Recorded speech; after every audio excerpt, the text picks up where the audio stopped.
Hi there, Sagittarius. Thank you for joining me for your weekly forecast for week commencing the 3rd of March. You may have spent quite a lot of February thinking very carefully about where you live, how you live there, and who with.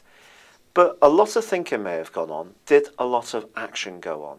It's possible it did, but I do feel as you burst into March fully, there's much more chance of you really getting your plans in motion in a much more meaningful way.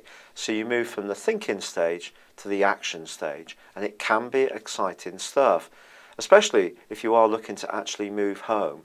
And this could see something really exciting happening later in March, not necessarily just in this week, because the benefit of last week's new moon is going to go on right for the whole of the month. However, that doesn't mean that's all that's going on. There's practical stuff which sees the Sun continue to collect with Jupiter Monday and Tuesday, and with Pluto through to the end of the week pretty well on Friday.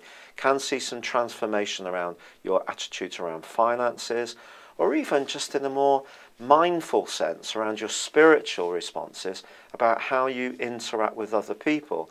This is an encouragement to get in touch with your emotional self, something that Sagittarius people don't always find easy to do, because action really is much more attractive to you. It's much more exciting, and inward looking stuff to you just seems like a waste of time navel gazing. But I actually feel February could have been very good for you, preparing the way for something much bigger and brighter.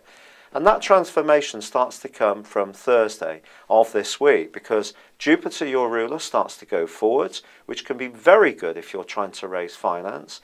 But also Venus, the planet of love and affection, moves into Aquarius. And this is a much more sociable location.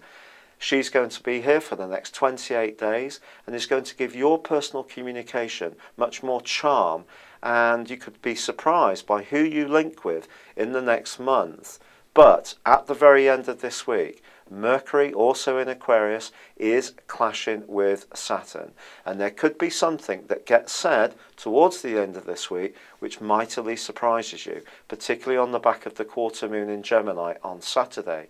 But if something does come out into the open between you and someone you're very close to, I do actually think fundamentally it will be good for you.